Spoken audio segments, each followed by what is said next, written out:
accueille avec un grand plaisir. Et puis, pour faire un petit peu un anniversaire quand même de cette année d'action, on vous a proposé réaliser un petit film de toutes nos actions que nous avons fait en Lorraine.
Je passe le micro à Brigitte qui va vous présenter très simplement ce que c'est que l'avenir pour tous. Oui, tout à fait.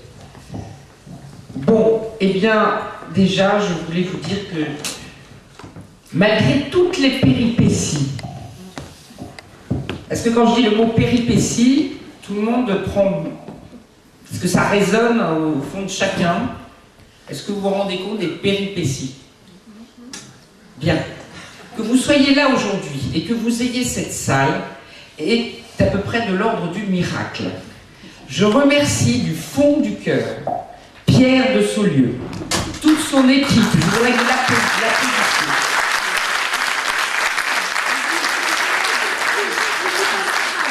Et sa femme, bravo.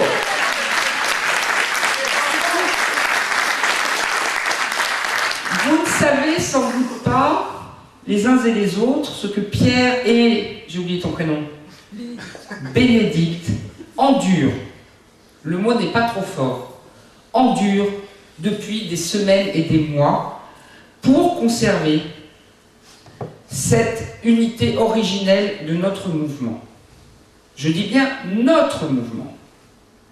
Nous avons commencé il y a 1 an, et nous étions là il y a donc 1 an avec Xavier et donc Laurence, qui est là. Non, c'est Cyprien, mais donc Cyprien qui vous dira un mot au nom de ce que nous sommes et ce que nous restons. C'est-à-dire tous avec nos sensibilités et nos spécificités. De gauche, homosexuel, moi je sais pas comment trop dire,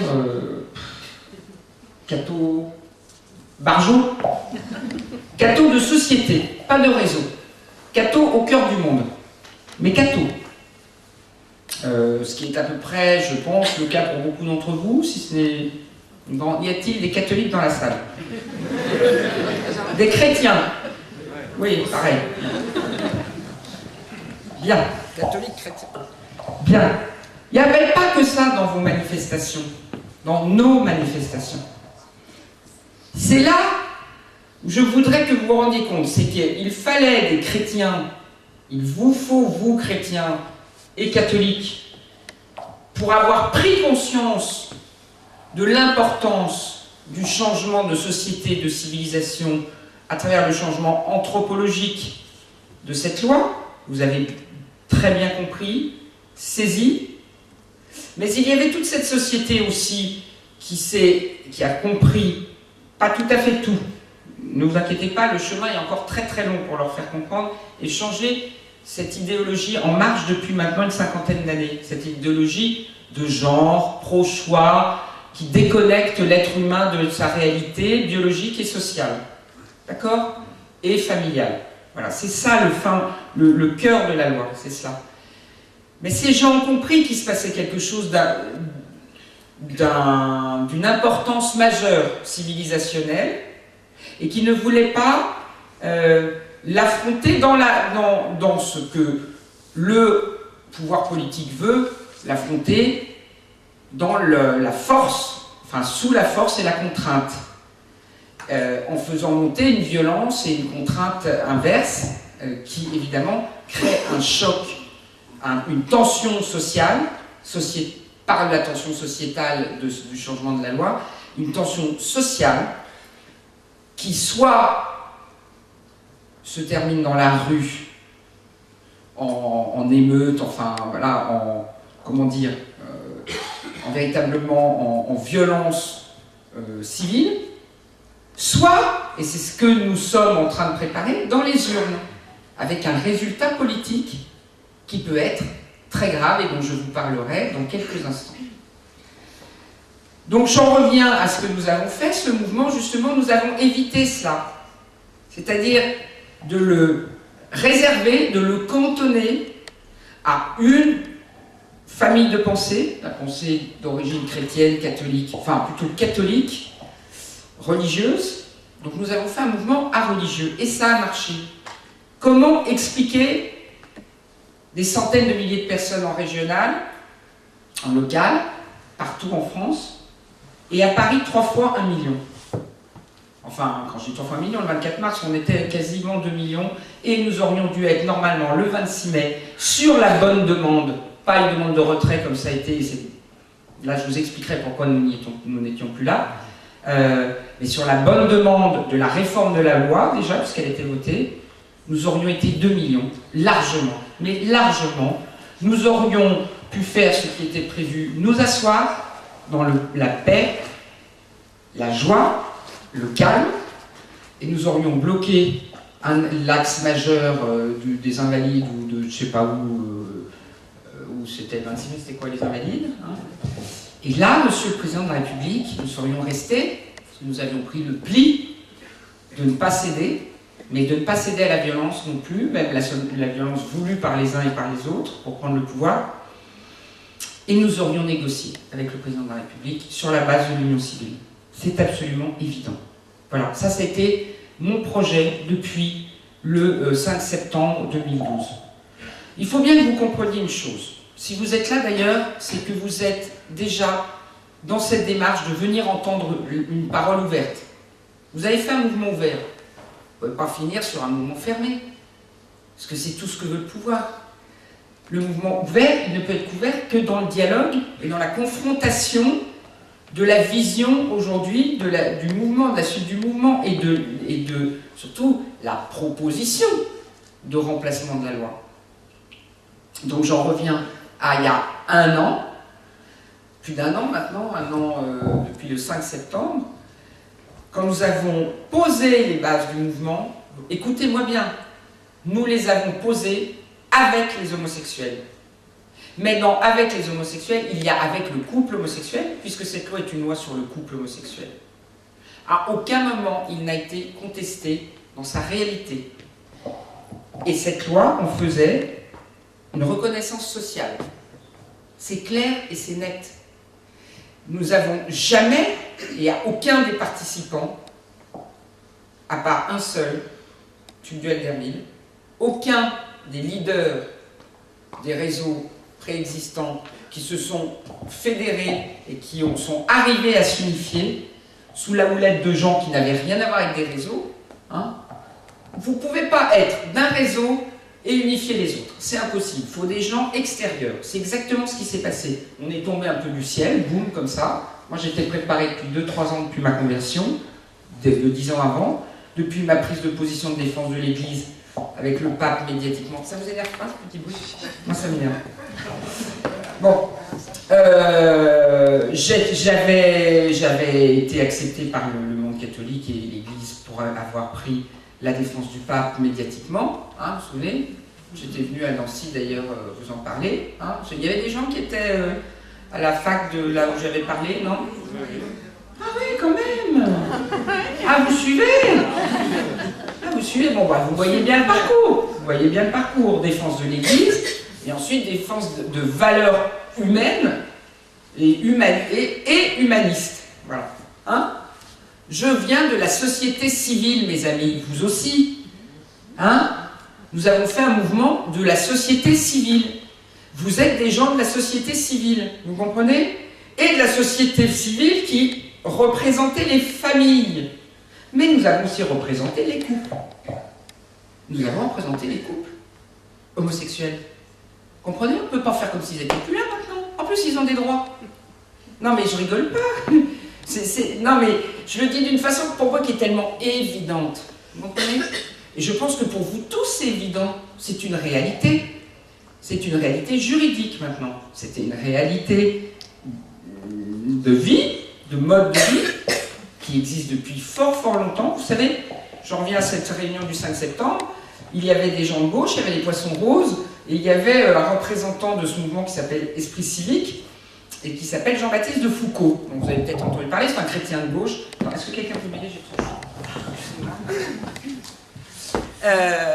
Jean-Baptiste de Foucault, merci, a quand même dit quelque chose de très important qui m'a marqué ce jour-là, et c'était cette fameuse réunion où il y avait toutes les associations catho qui avaient, enfin, de réseaux d'origine catho ou de défense de la vie ou de défense des familles. Il y avait les assos familiales, les assos pro-vie, et les assos Poissons Roses, des musulmans, aussi quelques représentants, enfin pas représentants, mais des personnes de la communauté juive. Et Jean-Baptiste de Foucault a dit quelque chose de très important.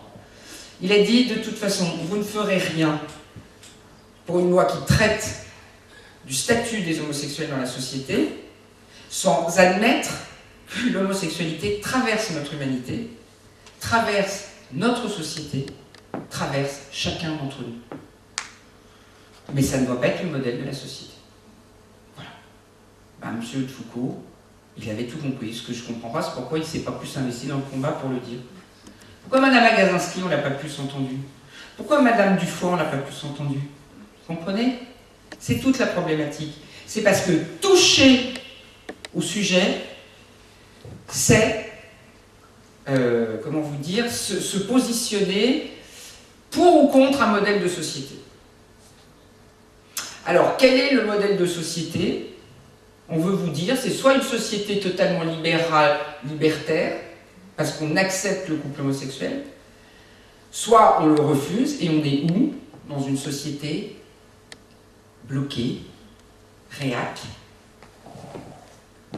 d'extrême droite. Voilà le choix qu'on vous laisse.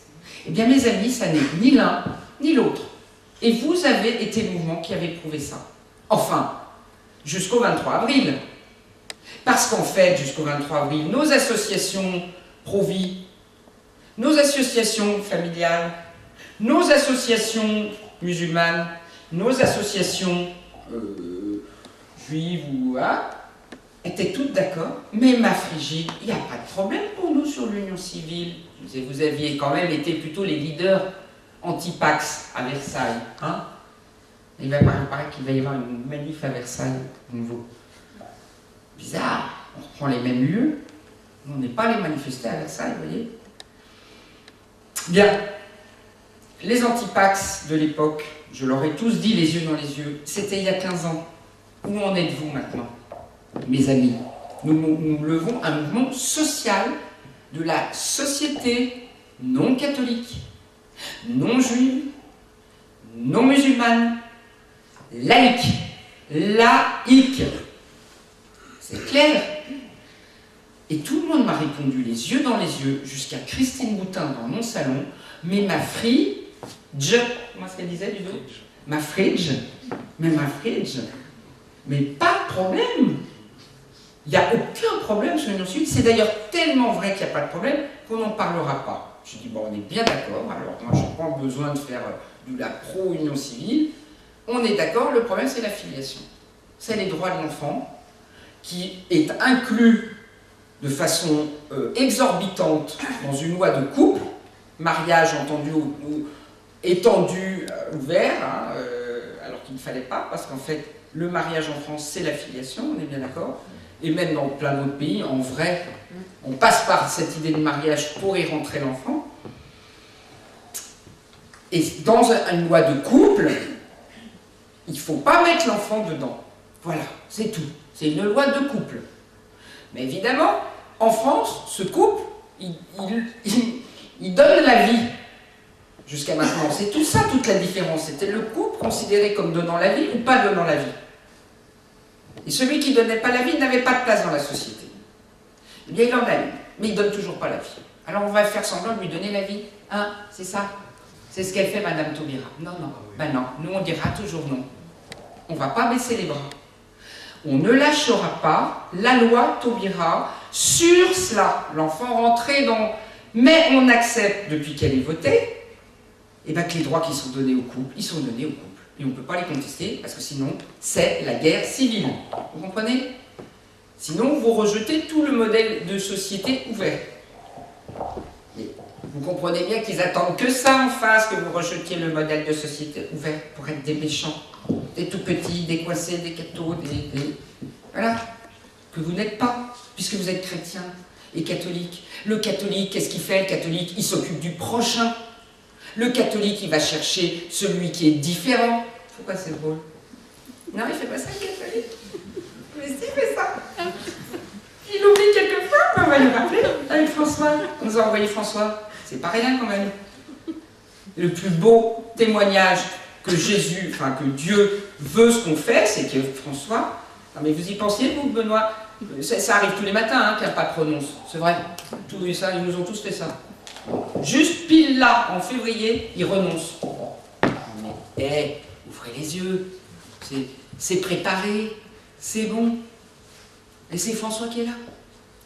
Bon, ce que j'avais pas tout à fait compris, c'est quand il me disait « Mais Fritz, l'union civile, pas de problème !» Là, c'était pas vrai. C'est pas vrai. Il y en a un qui l'a dit d'ailleurs. Il me l'a toujours dit, c'est une gueule. Il m'a dit non. Pas possible, l'union civile et l'amour homosexuel, ça n'est pas possible. Bon, bah tu penses comme tu penses, hein, moi c'est pas... Mais alors on va pas faire un mouvement pour la société française, ensemble. Enfin, ensemble, moi je veux bien. Ce que je te propose, et c'est le mouvement pour tous, c'est qu'aujourd'hui, compte tenu du fait que la loi est passée, et que la société est à 55 voire 60% pour, et que si on le conteste, c'est automatique, mathématique, mécanique, le Front National monte direct. Vous comprenez? C'est ça le problème. C'est que quand vous contestez les droits des homosexuels, c'est le Front National qui monte. Parce que tout le monde a bien saisi ça. Parce que tout le monde fait son travail politique. Vous faites de la politique maintenant. Vous êtes des citoyens de la société politique. Sauf comme vous êtes catholique, que votre vision vous vient de votre foi, vous faites de la pole éthique. Et la pole éthique, c'est mettre l'être humain au cœur de la société, mais aussi au cœur des méthodes de la politique. On ne va... Merci. Ben ça, je ne savais pas que ça provoque.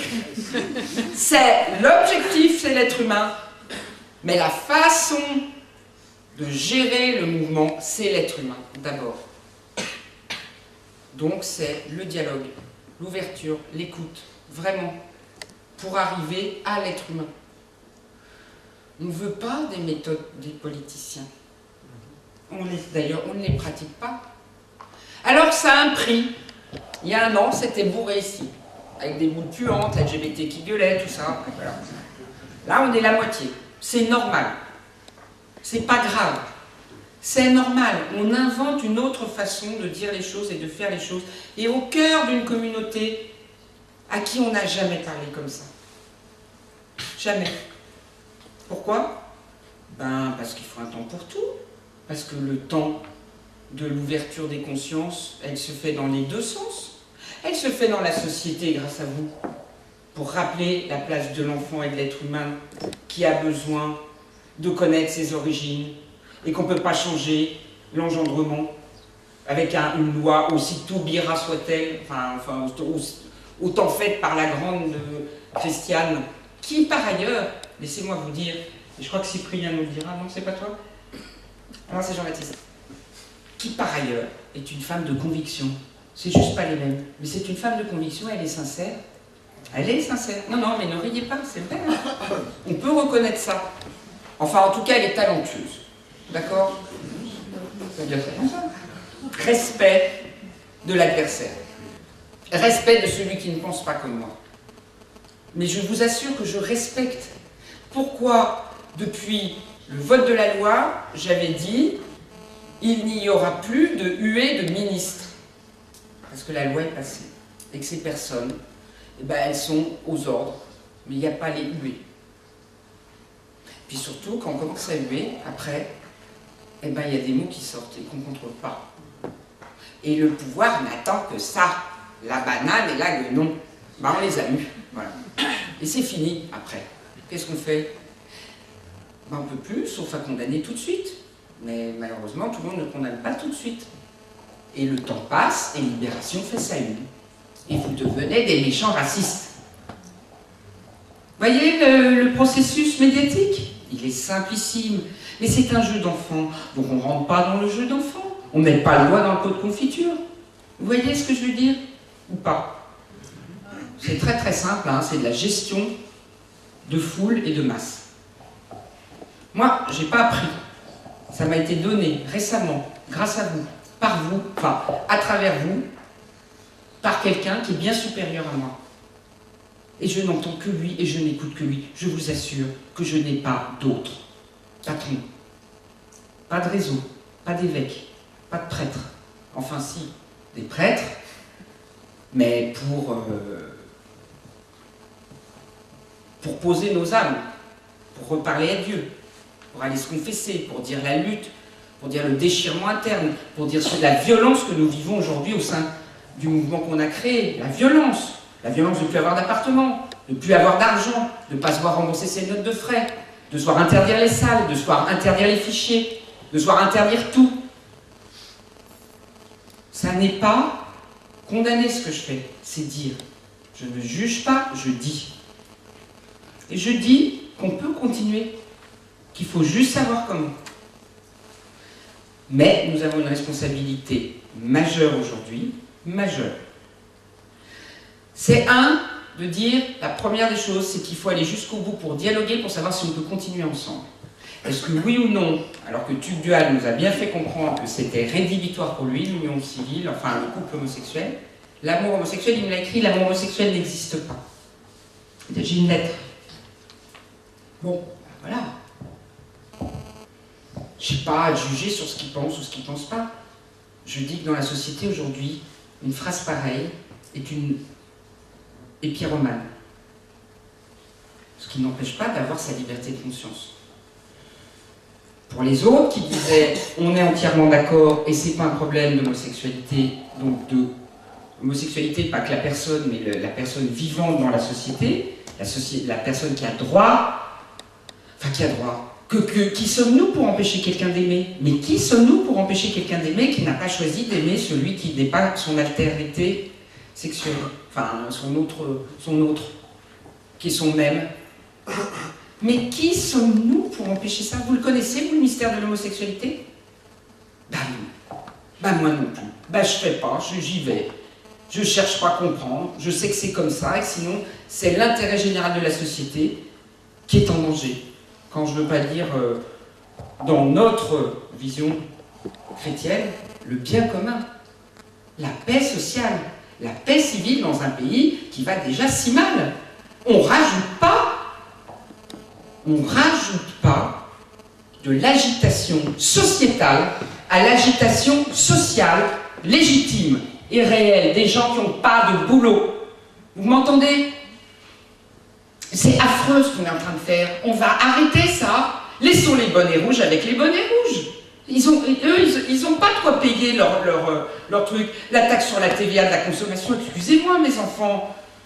Non, on peut payer, nous. On a les moyens de payer. Je sais, j'ai les moyens de payer alors que j'ai déjà plus beaucoup. On parle des vrais gens très pauvres, vous comprenez? Mais qui sommes-nous pour aller demander de l'argent à la TVA ou quoi? Moi, je vais lâcher mon appartement parce qu'effectivement, je n'ai pas à dire que je vais monter un mouvement alors que j'ai été subventionné par la mairie de Paris. Enfin, pas subventionné, on n'a pas les moyens, les revenus. Enfin, on est dans la... Par rapport à l'appartement de la ville de Paris, on n'a pas de revenus suffisants. Enfin, on a les bons revenus pour payer ce loyer-là. Enfin, comment est-ce que je ne sais pas comment dire. Enfin, c'est pas exagéré. Hein, on est des auteurs, on est des journalistes, on n'a pas beaucoup d'argent et on n'a pas de poste d'élu, nous, comme les élus de M. Delanoë, qui eux sont dans... Je tiens à vous dire une chose. J'étais pas élu, je ne serai jamais élu tant que je serai votre porte-parole.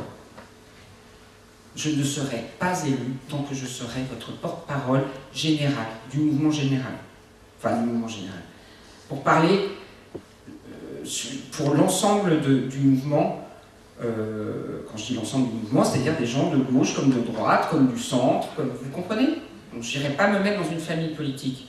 Ce qui ne veut pas dire qu'il ne faut pas que certains d'entre vous y aillent, avec la bonne demande, dont on parlera après. Vous voyez ce que je veux dire? Mais moi, non. Sachez-le, je ne suis pas là pour aller me faire élire. Je suis là pour parler, avoir la liberté totale de parler toujours et à tout le monde. Dès lors qu'on veut bien me donner la parole. Pas toujours le cas. Hein? Bon, donc je reprends, je dis sur l'appartement ville de Paris, oui, je dois partir. Pourquoi? Parce que je veux cette liberté et que je n'ai pas à être subventionné, même si c'est juste. Mais sachez une chose, à aucun moment nous n'avons fraudé. Aucun moment. Nous avons l'autorisation de la régie immobilière de la ville de Paris de domicilier notre société. Ça fait 30 ans que Basile est à son appart. Moi, je l'ai rejoint 10 ans après et j'ai pris moi-même un appart. Bon, c'est comme ça. Pas que l'on ne s'aime pas, c'est que c'est un garçon qui a une vie d'artiste et moi, j'ai une vie de dingue. Donc, si vous voulez, pour les enfants, il vaut mieux que chacun ait son petit endroit de repli. Et ça fait 30 ans que ça dure. Voilà. Vous voyez? Je privilégie la durée.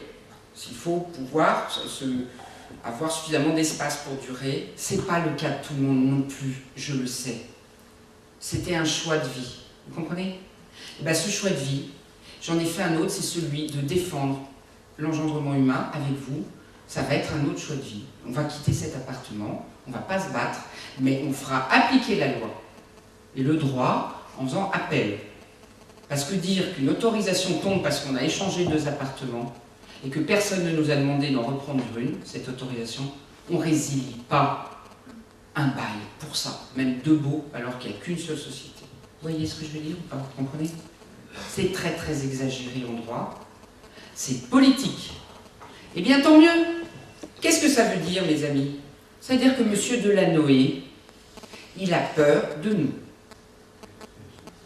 Et il sait que le message qui passe par Frigide, Xavier, Laurence, Cyprien, Jean-Baptiste, Nathalie Domovox et d'autres, eh bien peut-être qu'il est juste et qu'il tape juste. Alors il faut l'empêcher, ce message-là. Et beaucoup de gens veulent l'empêcher. Eh bien c'est qu'il est vrai. C'est qu'il est vrai, qu'il dissocie le problème de l'homosexualité et le problème des enfants. Vous comprenez? Et qu'on va continuer de le faire. Et donc j'irai dire à M. Delanoë, eh bien, M. Delanoë, voyons les revenus de vos adjoints, voyons combien ils payent et la surface, comme Mme Taubira avait sa permanence aussi à la régie immobilière de la ville de Paris, mais bon, je crois que ça s'est terminé. Et moi, M. Delanoë, ce qui me reste de bien, puisque je suis une riche possédante de mes parents, dont j'ai hérité, qui sont tous les 2 morts, je vendrai mes biens, je vendrai tout pour avoir un appartement à nous. J'ai dit à Basile, on essaiera de garder encore beaucoup de surface, mais vu le mètre carré à Paris, là, on ne va pas venir à Nancy, j'aimerais bien, mais bon, on ne voudra pas suivre. Hein. On aura un endroit à nous. Il n'y aura pas de bailleur qui va me bâillonner. Personne ne nous bâillonnera, vous comprenez? Personne. Car on ne peut pas bâillonner la vérité. Mais pour qu'elle soit vraiment entendue, nous n'avons pas droit à l'erreur. Pas droit de mentir, pas droit de cacher, pas droit d'agir dans la violence, et pas droit d'agir contre les personnes qui ne sont pas d'accord. Enfin, contre leur idée, mais jamais contre leur personne. Je m'engage à ça devant vous, toujours. Je l'ai fait il y a 1 an et demi. Je croyais qu'on le faisait ensemble les uns et les autres. Certains avaient un autre programme. Voilà. Ça s'est vu le 23 avril, quand il était prévu que la demande de retrait du projet de loi, alors que la loi était votée et promulguée, j'ai surtout attendu jusqu'au premier mariage effectif, qui était donc le 29 mai, c'est ça, pour dire que là, c'était terminé, abrogation pure et simple, retrait sans aucune proposition de compensation, enfin pas de compensation, d'équivalence pour le couple homosexuel, ça n'était plus possible. Et il était prévu avec le devine que nous devions porter ensemble constitutionnalisation du mariage, pour ne plus jamais toucher à la filiation et éradiquer la loi de genre. La loi Taubira, c'est la loi de genre institutionnalisée. Hein. Quand vous mettez 2 couples qui sont des couples qui ne sont pas de la même nature pour faire un enfant, ça veut dire que vous avez effacé les sexes. D'accord? On est d'accord? Ben, c'est ça la loi de genre.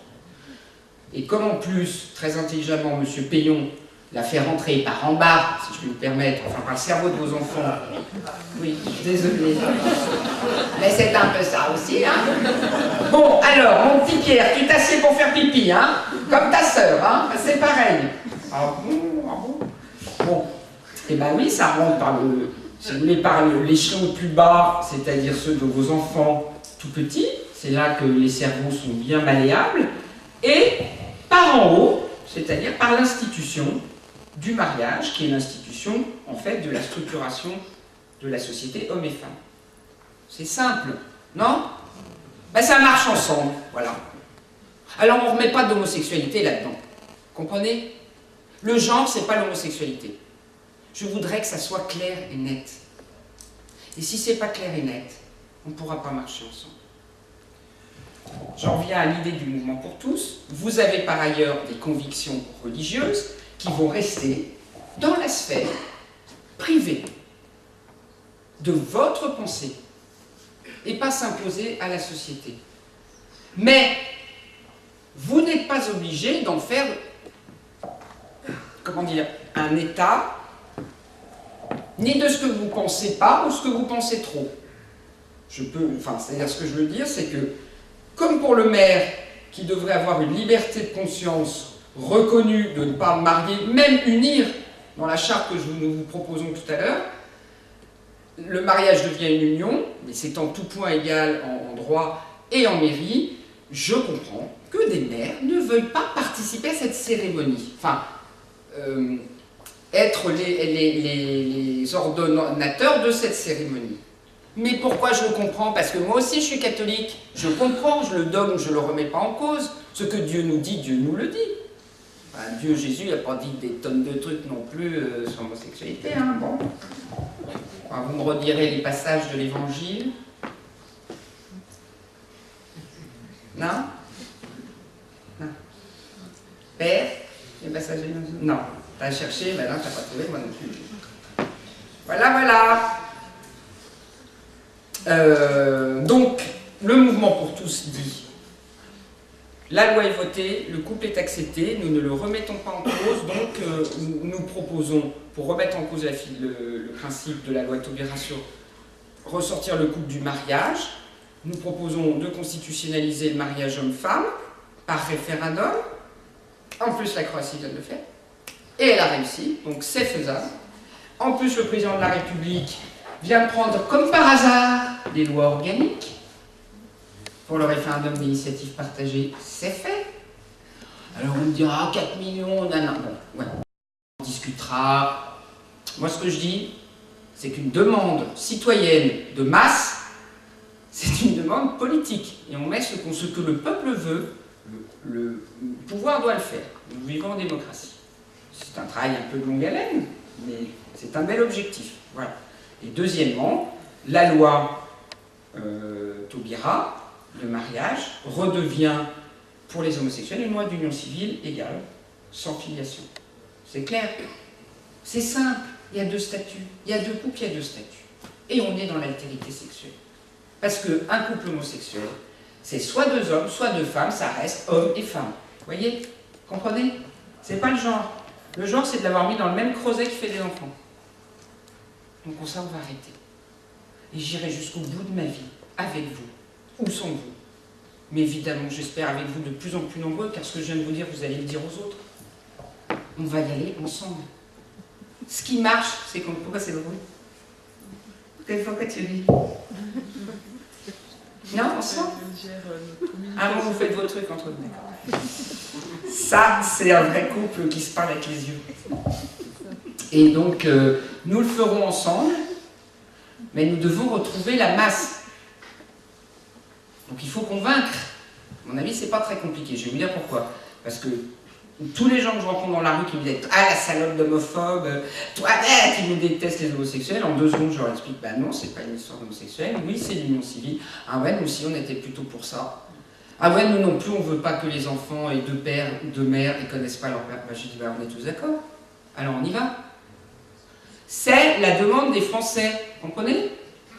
Nous sommes là en osmose avec ce que veulent les citoyens français. C'est quand même la meilleure des nouvelles. Ils ne veulent pas d'un mouvement qui ne veut pas du couple homosexuel. C'est très très simple. Hein. Et vous allez voir, faites un sondage autour de vous, tentez de sortir un tout petit peu du milieu catho, mais même, vous allez être extrêmement surpris, dans le milieu catho, ça marche.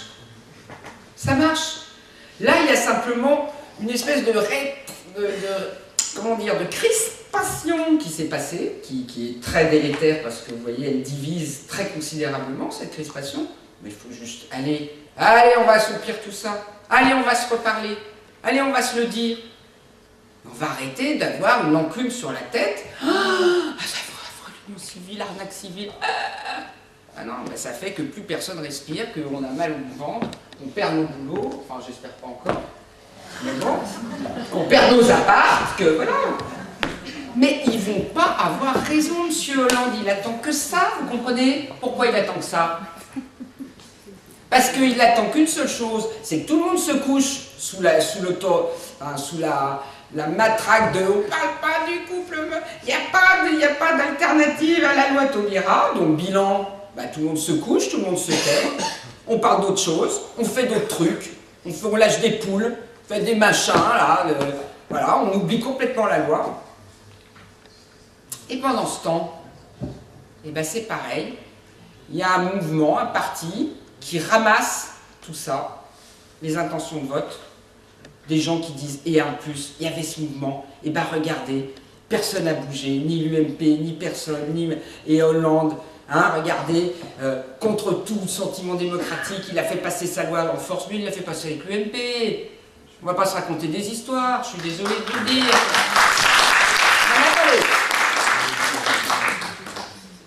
Ça c'était avant, on arrive.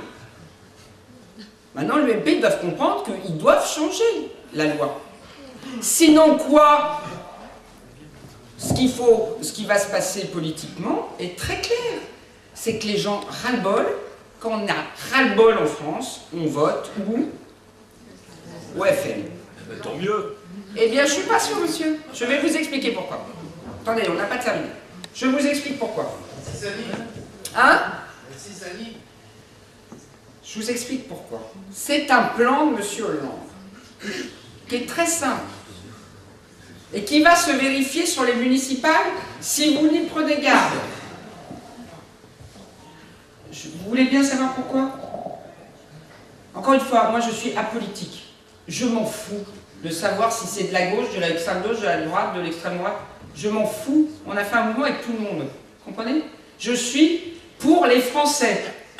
Et pour les familles, et pour les couples qui s'aiment, homosexuels ou pas. On est clair? Donc monsieur, je suis désolé de vous le dire, c'est ça qui m'importe. Moi je suis le responsable du Front National en Meurthe-et-Moselle, du conseiller régional de Lorraine, et j'ai participé Attendez, à 3 on peut terminer. manifestations. C'est super monsieur, vous avez très bien fait, je vous en remercie infiniment, bravo. Maintenant, je vous explique ce qu'attend monsieur Hollande. Très simple. Il attend que la moindre des villes françaises, même de 500 habitants, alors si en plus c'est 10 000 ou 20 000, deviennent Front National. Et là, c'est la grande escroquerie du rock'n'roll qui va recommencer. Au secours, Hitler revient. Nous l'avons vécu le 22 avril 2002. Je sais, j'étais à la télévision. Vous ne pouvez pas lutter contre le pouvoir de la télé. Vous ne pouvez pas lutter contre le pouvoir des médias, l'idéologie dominante et du pouvoir connivant. Ça va être, mais le truc, c'est fini. Parce que, évidemment, monsieur, je vous prédis une chose, ne le prenez pas mal. On est là, on se parle en cœur à cœur. Écoutez-moi. Non, mais vraiment, je ne suis pas là pour lutter contre vous. Je suis là pour vous expliquer que ce que nous portons n'est pas l'accession de tel ou tel parti au pouvoir. Il est de mettre à bas une loi qui change l'anthropologie humaine profondément, et ça n'est pas admissible. C'est pas, encore une fois... On veut pour qui aussi? Écoutez-moi, monsieur. Pour ceux qui prendront le programme de changement de la loi Taubira, je vais vous proposer la charte. Si vous prenez constitutionnalisation plus union civile, totale... C'est dans notre programme. Mais monsieur, bah, si c'est dans votre programme, c'est parfait. Nous afficherons votre programme et nous dirons dans tel département, enfin je sais pas quel... mais je veux voir constitutionnalisation et union civile égale, sans filiation. C'est exactement ça que vous avez dans votre programme? Et on est même pour l'abolition de cette loi si on arrive au pouvoir. Monsieur, je ne vous ai pas dit abolition de cette loi, je vous dis est-ce que vous avez cette réforme-là, sous cette forme-là? Il faut que je regarde, mais pour l'union civile, on est pour l'union civile. Oui, c'est bien écrit avec le mariage qui sauve la filiation dans la Constitution avec un référendum. Mais monsieur, mais à ce moment-là, il n'y a aucun problème. Je vous le dis tout de suite. Voilà. Mais c'est avec ces deux conditions-là. Vous allez voir, hein. Et c'est programme contre programme. Et ça, avec l'objectif que vous allez battre, évidemment, le candidat qui porte le programme inverse. Hein. Voilà. Il faut qu'on soit efficace. C'est-à-dire qu'il faut que le monsieur de gauche qui porte la loi Taubira et qui continue le programme de destruction payons dans les écoles ne soit pas au pouvoir. Voilà. On est bien d'accord. Si c'est pour faire perdre un candidat qu'on peut influencer après, mais qui est quand même sur le chemin plutôt que dans l'autre camp, je ne suis quand même pas complètement dingue non plus. On me reproche d'avoir dit à Paris, tout sauf Hidalgo. Je n'ai pas dit tout pour elle, j'ai dit tout sauf Hidalgo, mais Nathalie Kosciusko-Morizet, elle a porté l'Alliance civile. Hein? Aujourd'hui, elle n'est pas très bien sur l'adoption parce qu'elle est à Paris. Mais demain, avec Marguin, les PCD sur les listes et tout ça, flaf, c'est bon, il y aura de l'union et de la constitutionnalisation. Ben voilà. Vous savez, ça peut se faire comme ça en claquant dans les doigts. Ben oui, c'est Madame MKM. S'il y a des gens qui vont voter contre elle, je vous assure, d'où qu'ils viennent et de chez nous aussi, on va pas être copains. On va pas être copains. On ne va pas passer Madame Hidalgo. C'est ça, le danger. Monsieur, comment vous vous appelez? Jean-Luc Manoury. Manoury, monsieur Manoury. Pas laisser passer la gauche. Ah, mais ça...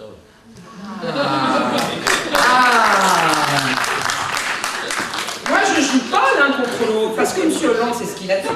Vous comprenez? Je vais vous dire ce qu'il attend. C'est qu'il attend effectivement, comme je viens de vous dire, le grand démon qui revient, hein, avec une dame en cheveux blonds. Moi, c'est jaune, elle, c'est blond, voilà. Et à partir de ce moment-là, ça va être au secours, et tout le monde va se relever, front républicain, gna gna gna. Mais qui va être Premier ministre derrière les municipales, monsieur?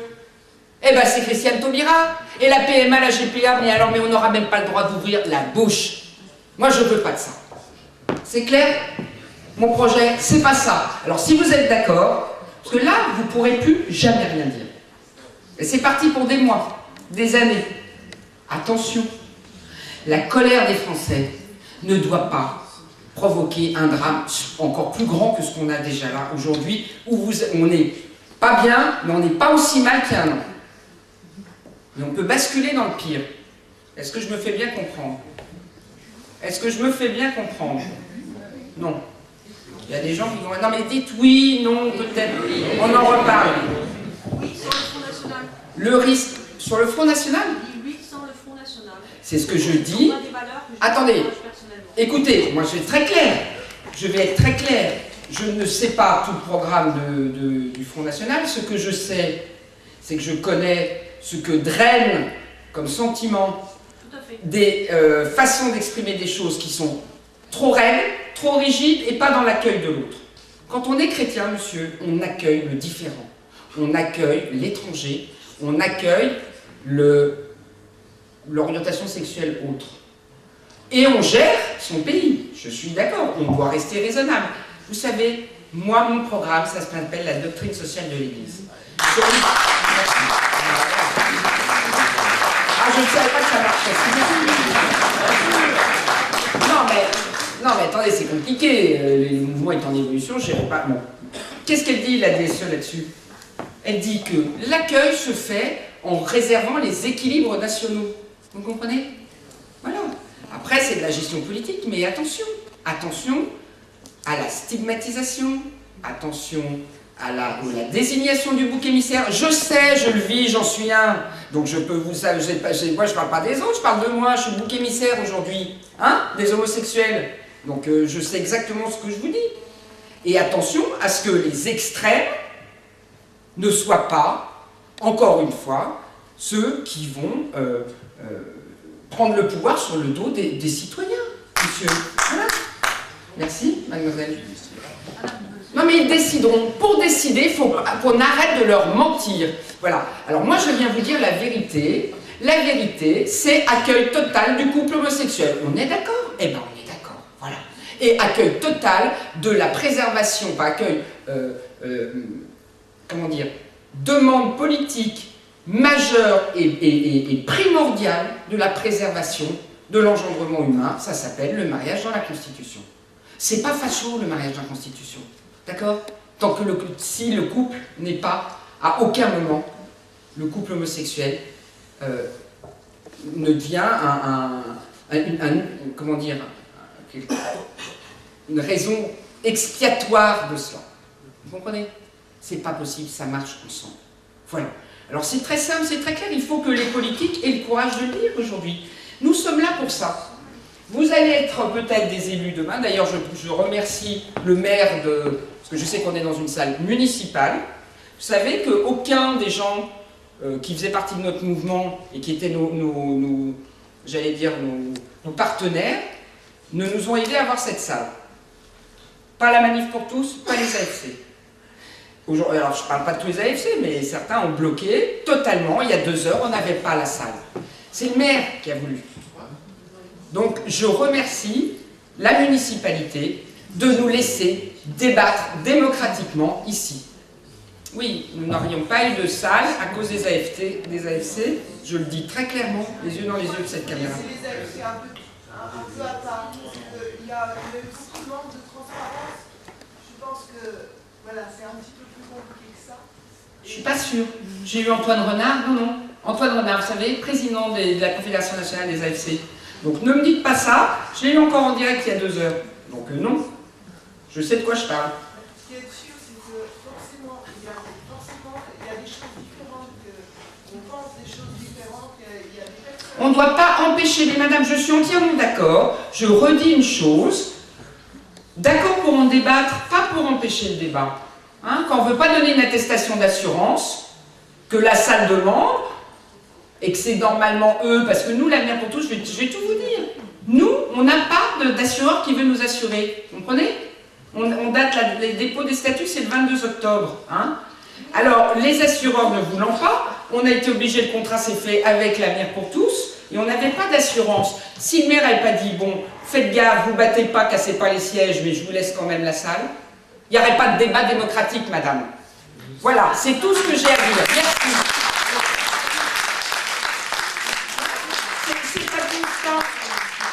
C'est un constat. C'est plus compliqué que ça. Je veux dire, quand on fait appel à des associations, il faut aussi les respecter aussi comme leur fonctionnement. Et ça doit se passer. Leur fonctionnement, mais moi j'ai respecté le fonctionnement, j'ai appelé le président. J'ai appelé le président, madame, c'est bien le fonctionnement. J'étais hier à Bruxelles avec Antoine Renard. Vous voyez ce que je veux dire? Donc voilà. De président à président. Nous étions des partenaires, madame. ça serait bien qu'on reste des partenaires. Bien sûr. Voilà.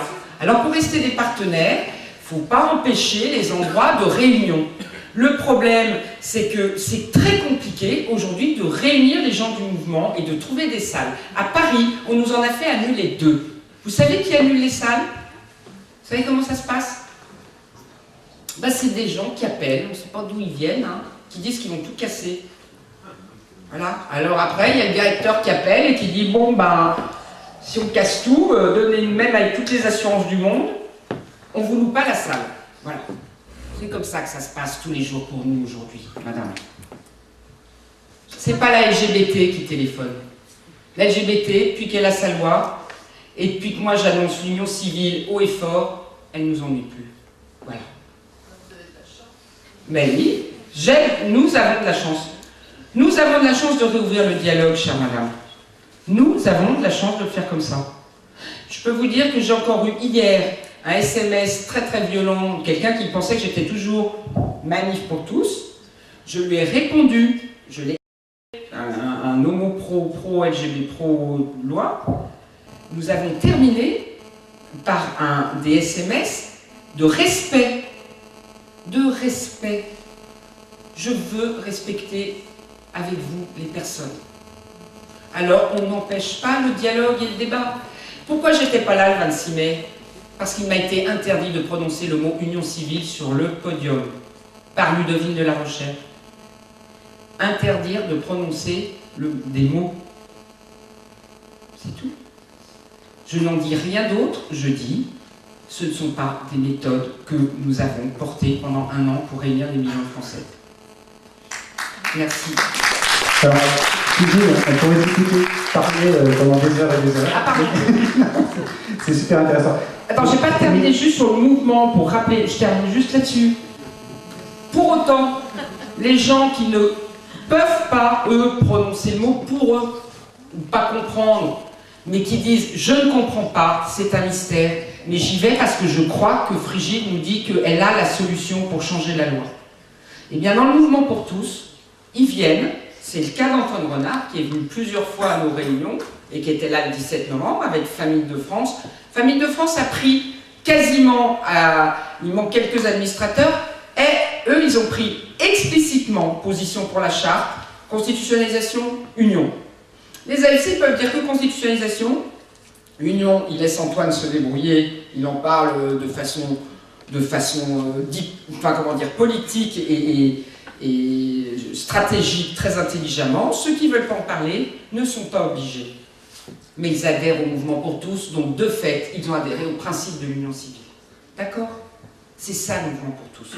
C'est la différence avec la manif pour tous, qui est tous contre la loi Taubira, mais personne ne porte l'union civile. Ben c'est non. Enfin, c'est non comme ça. Nous, on leur propose de re-rentrer dans le mouvement où tout le monde accepte le couple homosexuel. C'est exactement la vision en positif ou en négatif. La vision en négatif aura une conséquence politique majeure, c'est que le Front National fera un score, parce que le Front National fera un score, mais je vous le dis, monsieur, excusez-moi, c'est ce que je suis en train de vous dire, devrait vous faire plaisir, mais les gens choisiront en conscience. Je suis obligée de dire la réalité, le mécanisme politique que portent des convictions et des réalités sociales de notre société. Quels sont les partis politiques qui les portent? Voilà. Et ça a une conséquence pour l'UMP, c'est-à-dire que l'UMP doit se prononcer. Je sais que l'UMP porte l'union civile. Elle l'a fait avec la loi d'alliance civile qui est formidable de Daniel Fasquelle. Il faut la ressortir. Voilà ce que je dis à l'UMP. Il faut la ressortir. Aujourd'hui, il n'y a plus personne qui parle là-dessus. On parle de TVA, de machin, de patin, de couffin, mais plus de loi Taubira. Vous voyez ce que je veux dire? Là, c'est d'autres qui en profitent. Hein? Ni on se tait, ni on efface le couple homo. Et là, on gagne la partie, monsieur. On aura une majorité qui portera le référendum derrière. Voilà. Alors voilà ce que je vous propose. Hein. De toute façon, on passera aux questions après, bien évidemment. Encore une fois, ce que je veux que vous entendiez, mes amis, c'est que nous sommes ouverts à tous les dialogues, que nous voulons sillonner la France et repartir à zéro avec vous. et que dire un fait, ça n'est pas juger des personnes, et à aucun moment je ne juge et ne condamne les gens qui ont pris notre option à partir du 23 avril, à la tête de la Manif pour tous, en nous mettant à l'écart. Voilà, je vous remercie. Merci président. J'invite Xavier Montipo à t'exprimer sur le sujet. Essaye d'être un petit peu plus court, si tu peux. Merci. Bonsoir. On parlait du débat, je me souviens, la dernière fois que j'ai dû vous voir, chacun d'entre vous, ou du moins la plupart, ça devait être le 26 mai. Du moins, vous m'avez plus vu que je ne vous ai vu. J'ai parlé d'union civile le 26 mai. Peut-être que vous savez comment ça s'est terminé. J'ai été hué par un certain nombre de personnes qui avaient été préparées à le faire. Rien ne m'empêchera jamais de parler. Rien ne m'empêchera jamais de dire ce que je pense. Beaucoup de personnes ont tenté de le faire, que ce soit l'an passé, au début du combat LGBT, ou ensuite des groupuscules totalement homophobes et anti-union civile. Et j'ai toujours continué de garder cette liberté de parole. Pourquoi l'union civile? C'est comme ça que je l'avais présenté le 26 mai. Et c'est ce que nous proposons. Évidemment, la constitutionnalisation du mariage pour protéger à jamais la filiation. Mais ça, je pense que je ne vais pas m'éterniser dessus. Tu en as déjà beaucoup parlé et je pense que personne ne le remet en cause ici. L'union civile, l'importance qu'elle a, la première importance, c'est de reconnaître le couple homosexuel. Mais pourquoi le reconnaître? Parce que le couple homosexuel n'est pas moins bien, n'est pas mieux que le couple hétérosexuel, il est différent. Il y a un droit fondamental à la différence en France, et la loi doit reconnaître ce droit. La loi Taubira a bafoué ce droit en supprimant toute différence. Il faut rétablir cette différence, il faut l'union civile. Pourquoi le Pax ne va pas? Parce qu'à nouveau, le Pax, c'est comme la loi Taubira, c'est la loi de genre. On ne fait pas de différence entre les hommes et les femmes, puisqu'on ne fait pas de différence entre les couples hommes-femmes et les couples femmes-femmes ou les couples hommes-hommes. Donc le Pax aussi, c'est la loi de genre. Avec en plus une grande majorité des contractants qui sont des couples hétérosexuels qui au final s'en servent que comme un mariage au rabais. Il faut qu'en créant l'union civile, on réforme le Pax et que le Pax ne concerne plus les couples, mais concerne des personnes qui ont une communauté de vie sans relation sentimentale. Les frères et sœurs, c'est de la solidarité. Les frères et sœurs, pacte d'alliance civile et sociale. La solidarité, c'est ce qu'il faut faire. Il faut que le pacte ne corresponde plus au couple, que l'union civile réponde à cette exigence de reconnaître le couple, mais pour une autre raison toute simple. C'est que si dès lors qu'un gouvernement, qu'une majorité est opposée à cette loi Taubira, il la retire. Eh bien, dès qu'une nouvelle majorité sera favorable, elle la remettra en place. Et on a bien vu la violence du débat tout au long de l'année. Moi, je milite pour mon pays. C'est mon premier combat, c'est mon pays. Et je milite aussi donc pour que mon pays soit un pays dans lequel on puisse vivre en paix et que la cohésion nationale existe. C'est un moyen de cohésion nationale que de trouver une solution pour la paix sociale. Mais il faut que nous n'allions pas plus loin que l'union civile pour protéger la filiation, pour protéger les droits des enfants. Eh bien, c'est la constitutionnalisation par voie référendaire. La Croatie l'a fait dimanche dernier. Elle a défini dans sa constitution le mariage comme l'union d'un homme et d'une femme. Nous pouvons le faire en France. Il n'y a aucun problème. Beaucoup vous diront que c'est rétrograde, que c'est réactionnaire. Eh bien non, c'est bien au-delà. Et c'est bien mieux. C'est une nouvelle vision de la politique, c'est une nouvelle façon de faire de la politique. Et c'est vraiment remettre le citoyen au cœur de la politique, que pour des décisions de telle importance, il s'exprime par voie référendaire. Et alors comment... Attends, moi j'ai une question. On se met d'accord comme ça.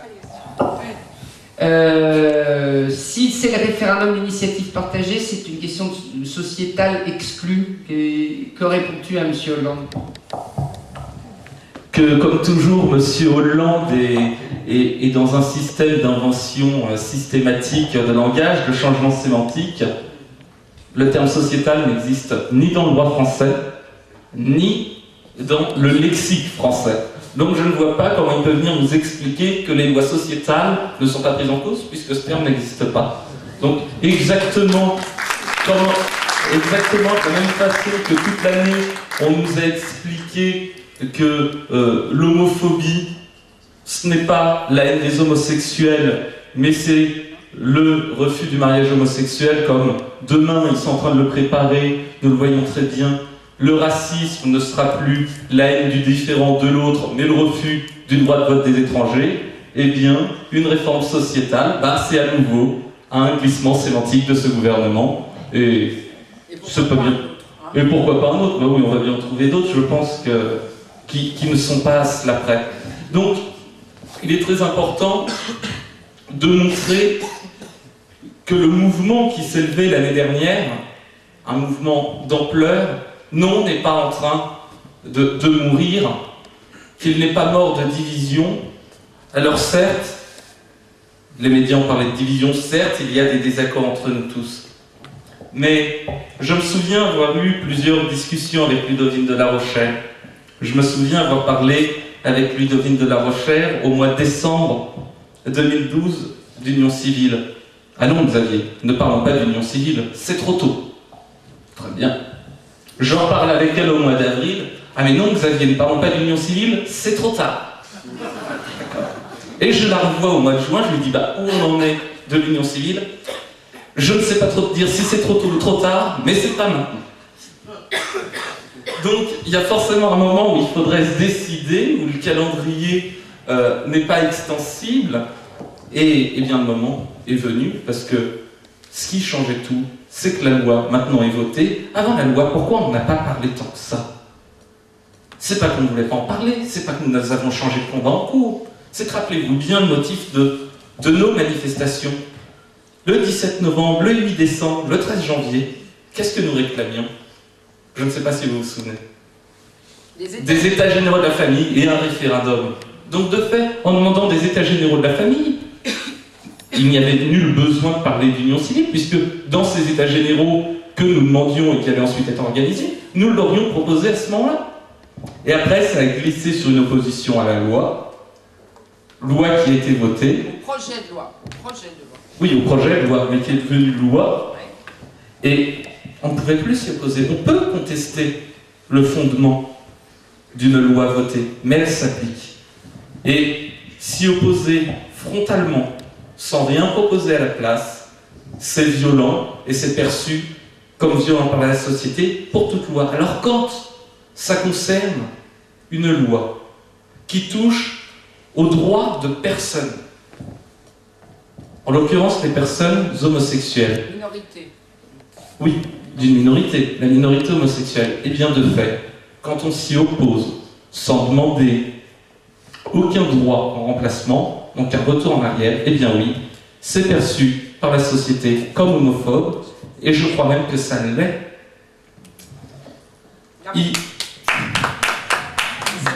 C'est ça qu'il faut que vous compreniez, ça l'est. Il y a eu cette... comment dirais-je? Moi, il y a quelque chose qui m'a quand même frappé. Je ne sais pas si vous vous souvenez de ce questionnaire de la Manif pour tous qui a circulé. Il y a quelque chose qui m'a posé question et je n'ai jamais compris pourquoi. On nous proposait l'abrogation du Pacs. Pourquoi l'abrogation du Pacs? Pourquoi on fait un bond de 15 ans en arrière? Et pourquoi la constitutionnalisation du mariage n'était pas posée dans ce questionnaire? Je ne le comprends pas. Et je pense que c'est sur ça qu'il faut revenir, et c'est ce qu'on propose avec le Mouvement pour tous, revenir à la ligne que tu as formidablement exprimée le 24 avril sur LCI.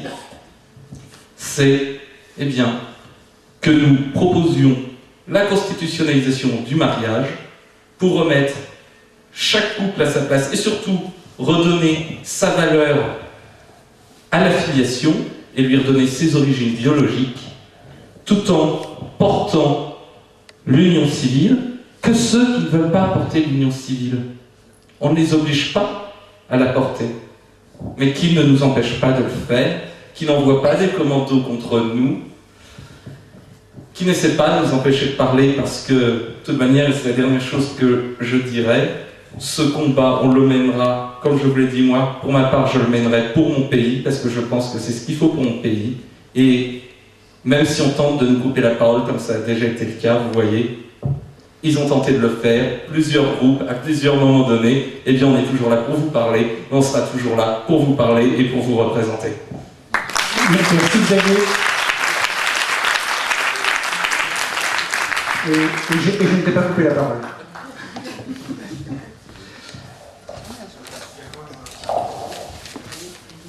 Peut-être Cyprien, Alors, non, alors on va avancer un petit peu parce qu'on a pris un petit peu de retard sur le programme, parce qu'on a d'autres interventions de personnes qui auraient dû être présentes mais qui malheureusement au dernier moment n'ont pas pu faire le trajet. Donc il s'agit de Nathalie Villancourt, qui est la présidente d'Homovox, qui tient à s'excuser vraiment sincèrement de ne pas avoir pu venir ce soir. En revanche, elle nous a communiqué un message que je vous propose de vous lire. très bien. Chers amis anciens, n'ayant pu me libérer pour venir à votre rencontre ce soir, je vous adresse ces quelques mots d'encouragement à continuer de lutter pour la civilisation de l'amour que nous voulons construire. Il y a un an, nous fondions le collectif Homovox avec des personnes homosexuelles. Elles souhaitent dire haut et fort leur refus d'être instrumentalisées au service d'une loi qui nie la beauté de l'altérité sexuelle et méprise le droit des enfants à connaître leur filiation. Pourquoi leur donner cette tribune?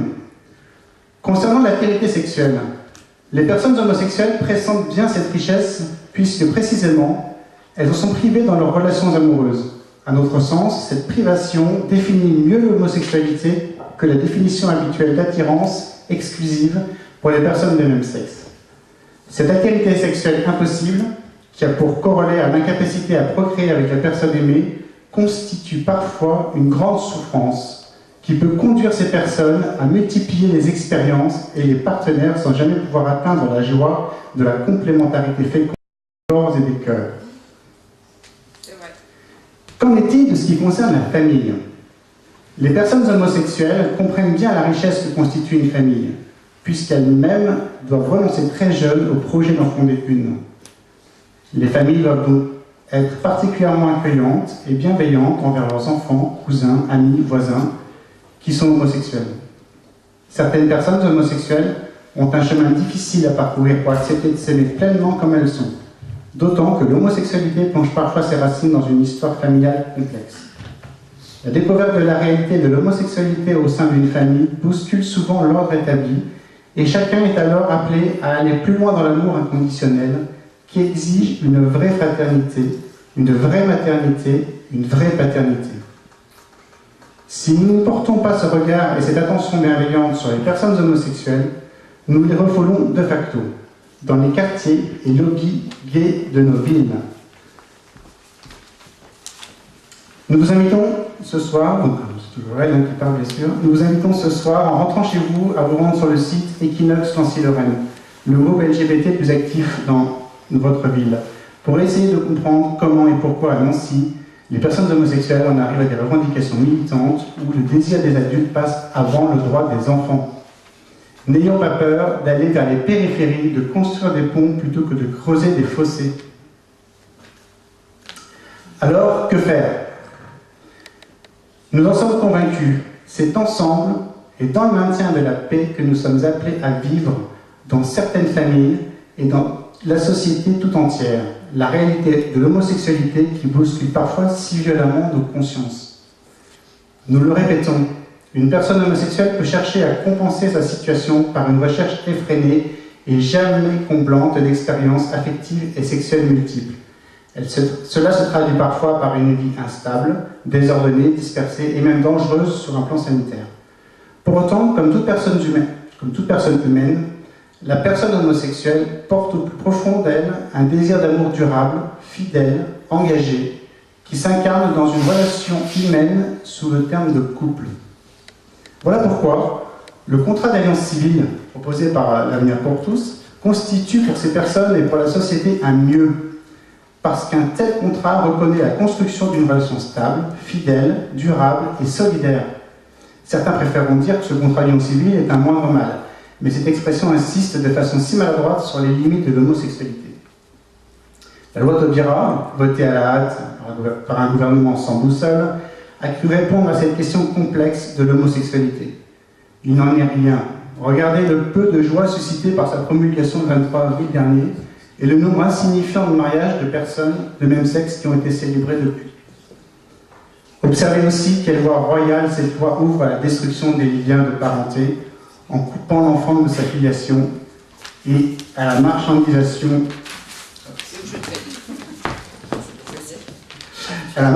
de l'humain. J'aurais pu deviner. Ce sont toutes ces conséquences prévisibles qui nous ont poussés dans les rues l'hiver dernier. Aujourd'hui, l'Avenir pour tous est la seule association qui porte un projet de réforme de la loi Taubira sans ignorer la réalité des personnes homosexuelles qui souhaitent s'engager dans la durée. Homovox soutient ce projet qui rendra aux enfants la filiation réelle que la loi Taubira leur a volée, tout en reconnaissant les personnes homosexuelles dans leur réalité. La réforme demandée par l'Avenir pour tous garantira la paix sociale et la réconciliation des Français. Chers amis, en ouvrant nos cœurs et nos intelligences, unissons nos forces pour l'avenir et pour le bien commun de tous, sans exclure personne. Bonne fête de la Saint-Nicolas, merci, je vous embrasse. Nathalie de Villancourt, le 2 décembre 2013. Bravo Nathalie.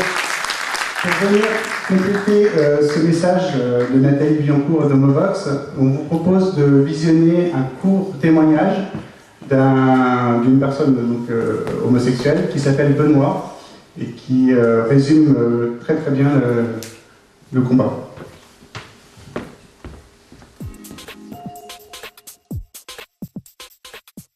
Bonjour, je m'appelle Benoît, j'ai 43 ans.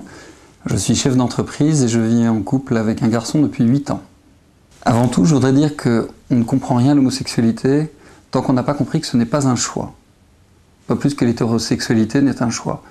C'est quelque chose qui s'impose à vous. Le choix, c'est la manière dont on va vivre avec du mieux possible. C'est pas toujours facile, mais je peux vous dire qu'aujourd'hui, je suis heureux.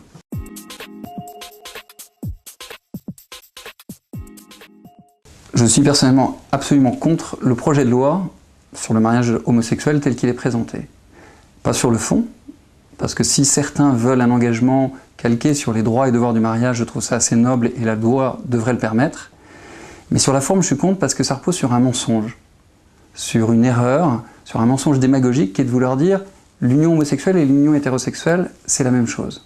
Alors qu'à l'évidence, ce sont deux réalités différentes, ne serait-ce que parce qu'un couple d'hommes ou de femmes ne permet pas de concevoir la vie, et ça me semble un détail suffisamment important pour qu'on emploie un mot approprié.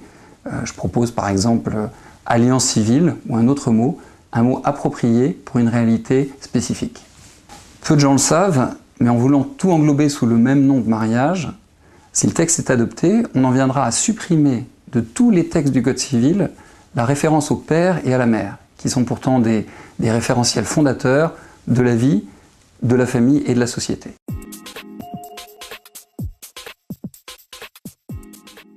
On sait bien que derrière le slogan « mariage pour tous », il y a un piège. C'est que tout ce qui sera accepté pour les hétéros le sera obligatoirement pour les homos. Et dans le cas de l'enfant, ça pose un problème. Que ce soit dans le cas de l'adoption ou de la procréation médicalement assistée, personnellement, je m'interroge et je continue de m'interroger.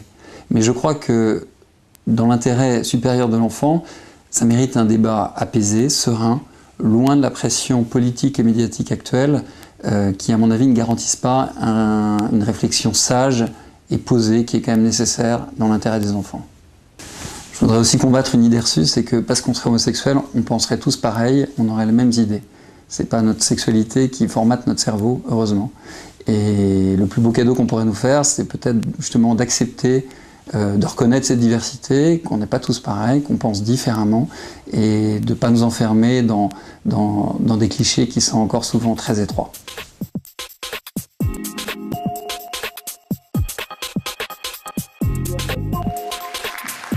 Vous l'aurez compris, la vidéo a été tournée avant le vote de la loi. C'est ça. Alors, ce que je voulais vous dire, c'est que... Oui, je passe tout de suite la parole. Cette vidéo de Benoît Dalluin a été... Nous avons fait beaucoup de plateaux entre le mois de novembre et le vote de la loi. Enfin, à partir du vote de la loi, parce qu'on était convenu avec Ludovine qu'on pousserait l'union à travers les homovox et les plus gays sans mariage et Frigide Barjot. Mais on faisait ces vidéos tournaient déjà bien avant le vote de la loi. Est-ce que vous les aviez vues avant? Bon, ben voilà, ça va. Non, il y en a certains non, d'autres oui. Mais ça veut dire qu'on n'a rien changé à partir du 23 avril. On est sur la même demande exactement. Ok? Hein, je crois qu'il y a mon téléphone qui sonne. Tiens, je redonne. Je vais passer la parole. Du coup, je prends la parole. Donc, Benoît a fait allusion à l'adoption dans sa vidéo, et du coup, je voulais vous lire la lettre qu'a envoyée Marie Pett, qui devait être là ce soir et qui malheureusement ne peut pas l'être non plus. C'est pour ça que je lis ce mot. Marie a créé l'association Les Voix de l'Adoption. Donc, je vous lis cette lettre. Bonsoir à tous. Je ne peux malheureusement pas être présente ce soir, mais je m'appelle Marie et j'ai 34 ans. Je suis mariée et je suis la maman de 3 petites filles.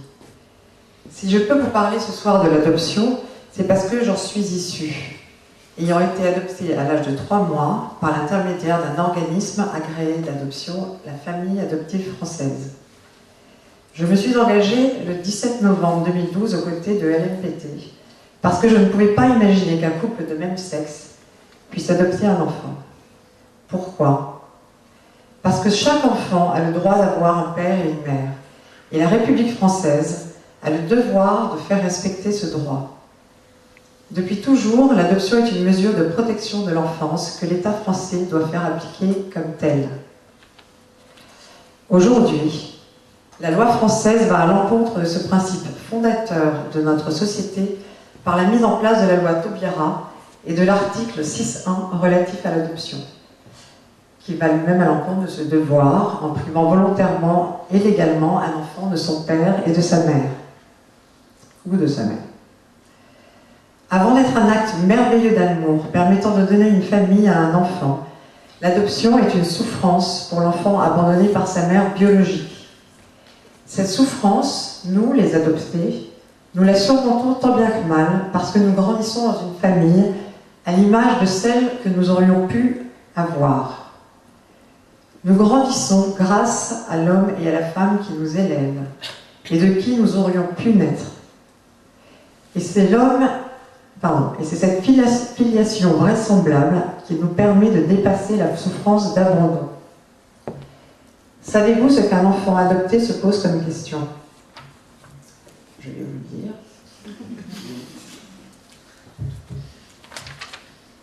Savez-vous ce qu'un enfant adopté se pose comme question ? Qu'ai-je bien pu faire pour que cette femme qui m'a porté 9 mois m'abandonne de la sorte ? À 6 ans, la médecine scolaire a découvert que j'étais myope et que je devais porter des lunettes. Eh bien, la première chose que j'ai dite à mes parents a été « Alors c'est pour ça que j'ai été abandonnée ». La culpabilité de l'abandon est inscrite en nous depuis le plus jeune âge. Eh bien, la loi Taubira, non seulement cette question continuera de hanter nos esprits, mais à celle-ci s'ajoutera la suivante. Qu'ai-je bien pu faire pour être privé de père ou de mère ? Pourquoi l'enfant à côté de moi a eu la chance d'avoir un père ou une mère adoptive, et pourquoi pas moi ? Cette loi va donc non seulement priver un enfant de père ou de mère, mais elle va réitérer la souffrance initiale liée à l'abandon, au lieu de l'atténuer comme l'adoption est censée le faire. Nous ne pouvons pas accepter cela.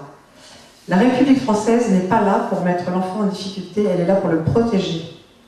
Elle n'est pas là pour répondre aux désirs égoïstes des adultes, elle est là pour améliorer la vie de l'enfant abandonné, en lui donnant une famille.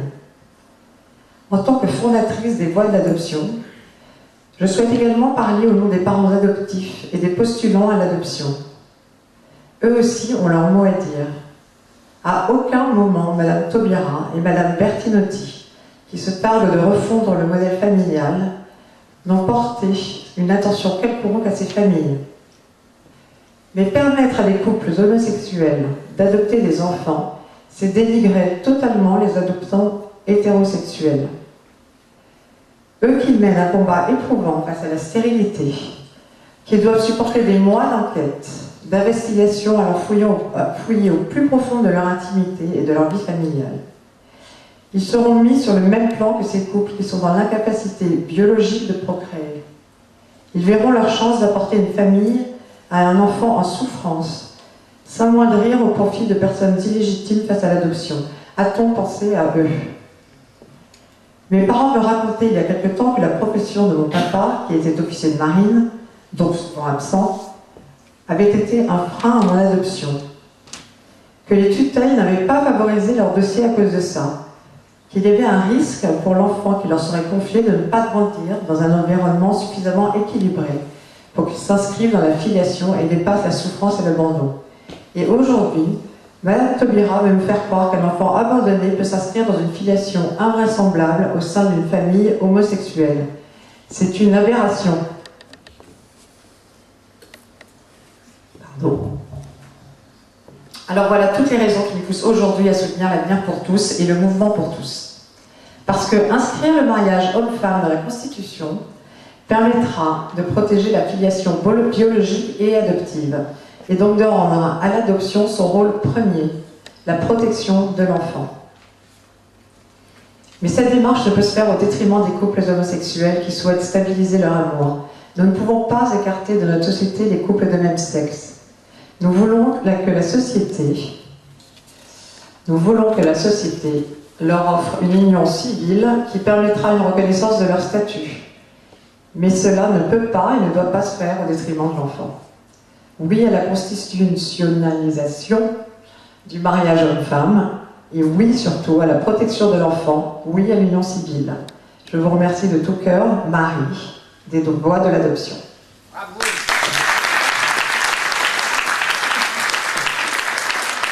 Merci Aurélie. Alors, dans les personnes qui n'ont pas pu être là, donc nous avons bien sûr Laurence Cheng, qui représente la gauche pour le mariage républicain. Pardon ? Elle peut vous parler au Alors, téléphone. on a quand même avec nous Cyprien. Bon, c'est clair que c'est pas Laurence, désolé. Mais je pense qu'il pourra aussi bien parler, donc qui est le coprésident du collectif. Bonsoir à tous.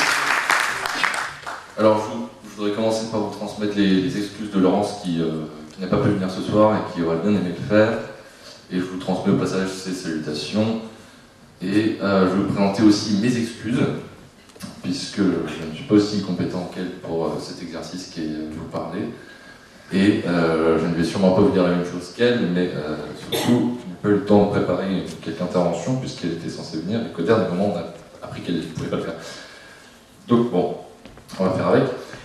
Si je suis là, c'est d'abord parce que, au début du débat sur la loi Taubira et le mariage gay et tout ça, j'ai été favorable à la loi Taubira sur l'ouverture du mariage et de l'adoption de personnes de même sexe. Pourquoi j'étais favorable? Je vois que vous faites des têtes un peu surprises. Pourquoi j'étais favorable? Parce qu'au départ, j'avais j'étais étudiant à Nanterre, je travaille dans le milieu du spectacle aussi, donc je suis dans un milieu plutôt gaucho que catho. Et voilà. Catho de gauche, monsieur. Même s'il y a des cathos de gauche, en effet. Et donc, l'idée de voir deux hommes ou deux femmes qui s'aiment s'embrasser devant monsieur le maire, faire une fête après, et même éventuellement avoir des enfants, ne me choquait pas. Voilà. Ensuite, ce que je voudrais vous dire, ça va être le point le plus important de mon témoignage, c'est que si j'ai changé d'avis, c'est parce que quelqu'un m'a fait changer d'avis.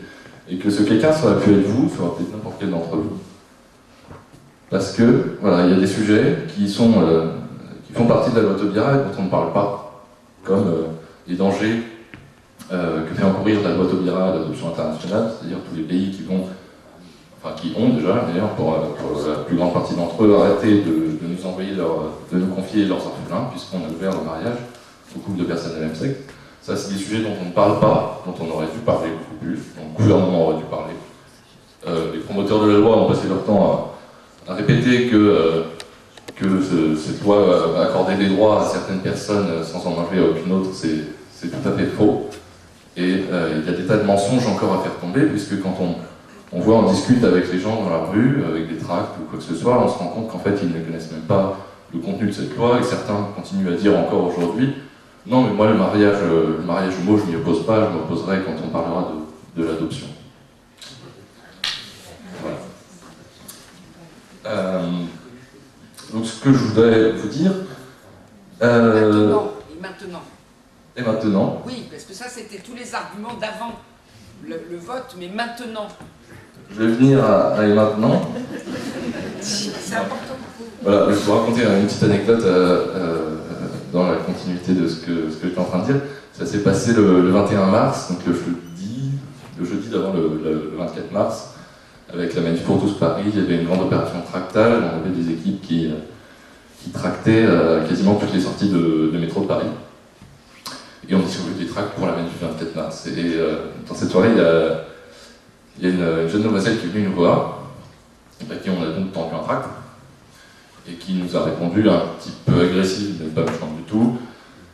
Oui, moi je suis lesbienne, moi je suis gauche, et moi je vais porter un enfant pour un couple de potes gays, tout ça.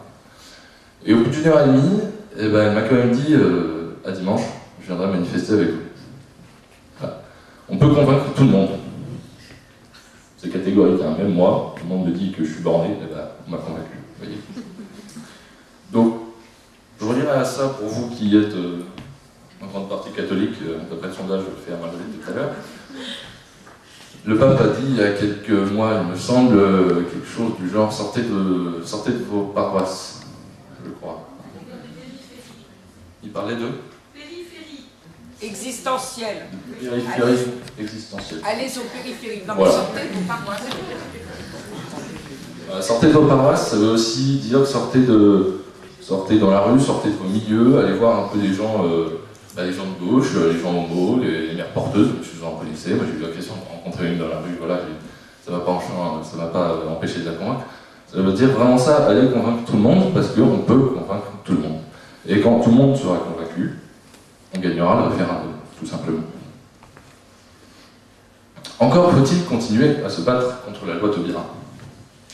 Vous voyez peut-être l'allusion que je veux faire là.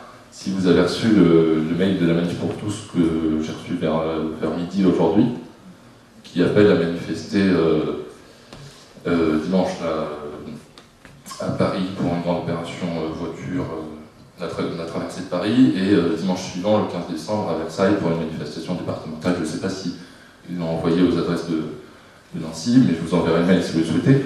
Dans ce mail, il n'est fait aucune mention, aucune, je dis bien aucune, zéro, de la loi Taubira. Aujourd'hui, à la Manif pour tous, on ne se bat plus contre la loi Taubira, on se bat pour la TVA sur les transports et la demi-part fiscale. Alors, ça peut être des combats qu'on partage, je vous invite à le faire. Mais il est important aussi de continuer sur le combat contre la loi Taubira parce qu'il n'est pas fini.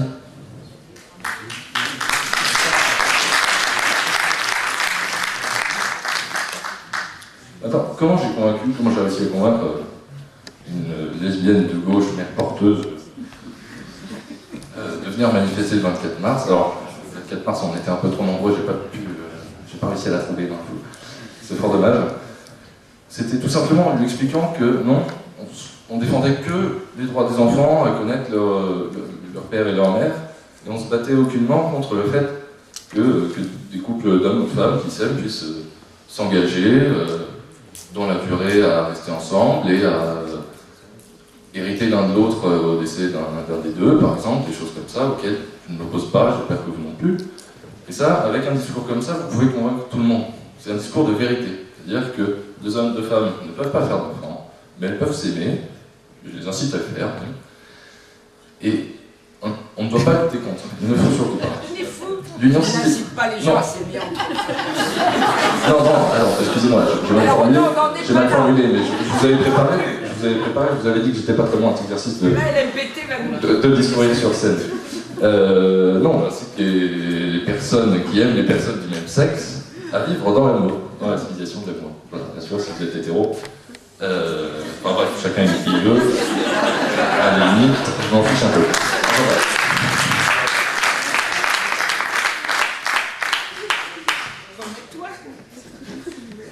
Excusez-moi. Donc l'union civile, voilà, c'est une arme. C'est une arme pacifique. C'est une solution. C'est même plus qu'une arme, c'est la solution politique pour gagner contre la loi Taubira et restaurer des filiations. Parce que là, aujourd'hui, on voit qu'il y a comme une extrémisation des causes. On voit que d'un côté, ceux qui demandaient l'égalité des droits ou des choses comme ça revendiquent aujourd'hui, pour certains, le droit d'acheter des enfants à des mères porteuses en Inde qui sont exploitées et qui sont accouchées au bout de 7 mois pour que ça coûte moins cher en frais de gynécologie et tout ça. Et on voit de l'autre côté qu'il faut repénaliser l'homosexualité parce que les PD c'est pas bien. Parce que les PD c'est un souci quand même, repénaliser l'homosexualité. Vous avez jamais entendu ça? Quoi? Il faut repénaliser l'homosexualité parce que pour certains. Excusez-moi, vous ne comprenez pas ce que je dis? Non, on n'a pas d'enceinte retour, on s'entend très mal en fait. Qu'il faut repénaliser. Voilà, il y a eu un discours qui se fait, il y a une extrémisation des causes. En Europe, ça fait monter. En Europe, vous voyez, en Russie, 3 juin, il y a encore un homme qui s'est fait tabasser jusqu'à la mort parce qu'il était homosexuel. Et voilà, et donc il y a une extrémisation des causes, on peut faire rejoindre tout le monde à la même cause, qui est la cause de la défense de la filiation, sans toucher aux droits humains. Voilà, et ça, tout le monde pourra le faire. Et c'est une cause qui rejoint aussi la cause et la demande de cohésion nationale que vous partagez, j'espère tous. Parce qu'aujourd'hui, voilà, on a le choix entre deux choses, l'union civile ou la guerre civile. C'est vrai, bravo, c'est très bien. C'est exactement ça l'histoire. C'est exactement ça, il vient de résumer la problématique pour le pays et sur les enjeux électoraux. C'est ça. C'est ça. Et donc moi, entre l'union civile et la guerre civile, je choisis la coalition nationale et avant tout la constitutionnalisation du mariage homme-femme. Et vous?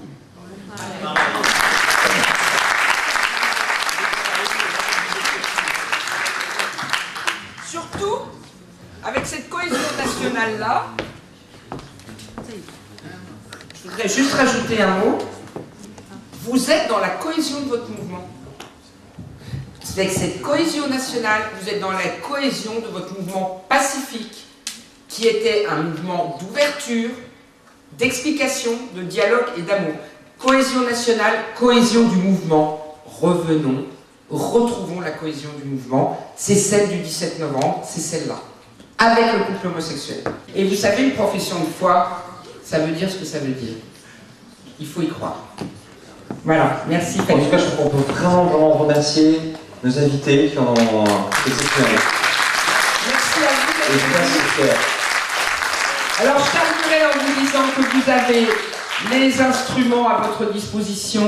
Le plus important, nous avons besoin de vous. Nous avons besoin de gens qui s'engagent et qui veulent bien devenir représentants Mouvement pour tous, Avenir pour tous. Ça veut dire vous engager à la pétition et à la charte. Donc en fait à la constitutionnalisation du mariage et à bien vous organiser localement en réseau et prendre contact avec nous. Vous pouvez laisser toutes vos coordonnées et vous me mettez un petit truc. Je suis prêt à faire le travail de réseau, de machin, de responsable. Voilà. Sachez que c'est maintenant, que c'est fondamental. On a 4 mois avant le résultat des municipales. Voilà. 4 mois. Le résultat des municipales sera peut-être la porte claquée. C'est le scrutin politique qui dira ce qu'est devenu votre mouvement. Je vous remercie. Merci Brigitte. Merci Xavier. Merci Cyprien. Je pense qu'il y a encore beaucoup de questions, mais il faudra revenir. Ah, mais on reviendra, et puis là, vous viendrez tous avec 10 personnes. Voilà. La prochaine, dans un mois, la salle est pleine. Alors, je voudrais quand même... Allez, en janvier, la salle est pleine. D'accord, hein? Comme ça, on aura effectivement progressé. Je voudrais conclure quand même en remerciant particulièrement la ville de Nancy de nous avoir permis de pouvoir faire cette soirée, et notamment grâce à Fanny qui est ici présente. Je voudrais remercier aussi toute l'équipe qui a permis que la soirée puisse se faire. Donc je pense à Nathalie, je pense à Ludovic, je pense à Benoît, à Yvan bien sûr, qui a fait le micro, à Aurélie qui a pu aussi, qui a bien travaillé aussi.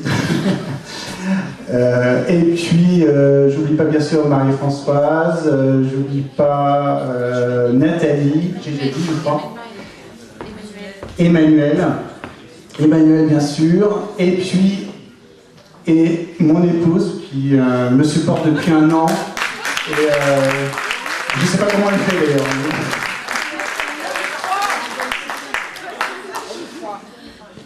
Je dis ta femme y croit et t'aime. Surtout elle t'aime. Ta femme t'aime. Alors, pour pouvoir aller signer les pétitions aller récupérer les chartes, et puis je vous souhaite à tous une très très bonne soirée et à bientôt. Merci. Je voudrais rajouter un remerciement. Je sais qu'il y avait plusieurs candidats de plusieurs listes, de plusieurs villes dans la salle, et merci à tous les candidats qui sont venus.